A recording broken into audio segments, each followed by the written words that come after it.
ഒരു കുഞ്ഞു ചോദ്യം ചോദിച്ചോട്ടെ.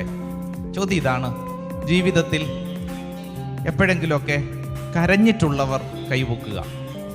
എന്തൊരു ചോദ്യം, മണ്ടൻ ചോദ്യം അല്ലേ? ചേട്ടൻ കരഞ്ഞിട്ടില്ല? കരഞ്ഞിട്ടുള്ളവർ കൈപൊക്കൂ. ജീവിതത്തിൽ എപ്പോഴെങ്കിലും കരഞ്ഞിട്ടില്ല? ദൈവമേ, ഒരു കുഞ്ഞ് ജനിക്കുന്നത് തന്നെ കരഞ്ഞുകൊണ്ടാണ്. നമ്മുടെ ജീവിതം തന്നെ കരഞ്ഞുകൊണ്ടാണ് അല്ലേ? കരഞ്ഞിട്ടില്ലെങ്കിൽ ഡോക്ടർമാരും നഴ്സുമാരും പറയും എന്തൊരു പ്രത്യേകതയുണ്ടല്ലോ അല്ലേ, കൊച്ചു കരഞ്ഞു കാണുക എന്നുള്ളതൊരു ആവശ്യമാണ്.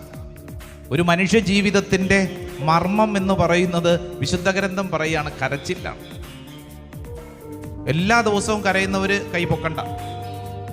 ചിലർ റെഡിയായിട്ടിരിക്കുക. കാരണം കർത്താവെ, ഞങ്ങളുടെ മെയിൻ പരിപാടി തന്നെ അത് തന്നെയാണ്. രാവിലെ തൊട്ട് കരച്ചിലാണ് ഞങ്ങളുടെ മെയിൻ പരിപാടി അല്ലേ? എന്തോരം നമ്മൾ കരഞ്ഞു കൂട്ടുന്നു അല്ല? നമ്മളൊന്ന് ചിന്തിച്ച് നോക്കി, കരച്ചിലിന് വല്ല ഗുണമുണ്ടോ? നല്ല ഗുണമുണ്ടോ? ഉണ്ടോ ഇല്ലയോ? ഇല്ലേ? എന്നാ പിന്നെ എന്തിനാ പിന്നെയും കരയണേ?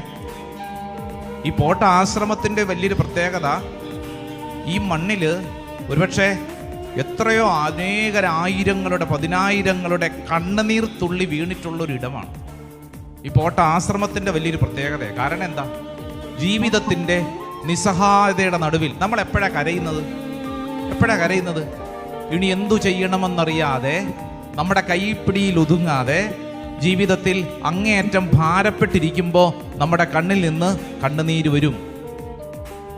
പലപ്പോഴും പലരും ഈ കരച്ചിലിനെ ഒരു നാണക്കേടിൻ്റെയും അപമാനത്തിൻ്റെയും ഒക്കെ ആയിട്ട് ചിത്രീകരിക്കാറുണ്ട്. ചിലരുടെ കരച്ചിൽ സിനിമ കാണുമ്പോൾ കരയുന്നവരിവിടെ ഉണ്ടാവും. ഉണ്ടോ? സിനിമ കാണുമ്പോൾ അല്ലേ, സീരിയൽ കാണുമ്പോൾ കരയുന്നവർ, ചിലരാരും കാണാതെ കരഞ്ഞിട്ട് അങ്ങോട്ടും ഇങ്ങോട്ടൊക്കെ അവർ അഡ്ജസ്റ്റ് ചെയ്യും അല്ലേ, കരഞ്ഞില്ല എന്ന് വരുത്തി തീർക്കും. ജീവിതത്തിൽ പലപ്പോഴും നമ്മളെല്ലാവരും കരയുന്നവരാണ്, പല സാഹചര്യങ്ങളിലും കരയുന്നവരാണ്.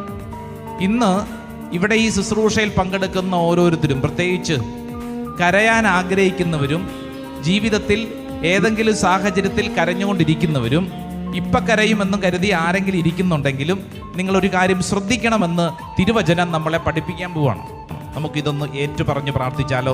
വലതുകരം നന്നായിട്ടൊന്ന് ഉയർത്തിപ്പിടിച്ചേ, ഒച്ചത്തിൽ പറഞ്ഞ സങ്കീർത്തനം 56 8 തിരുവചനം.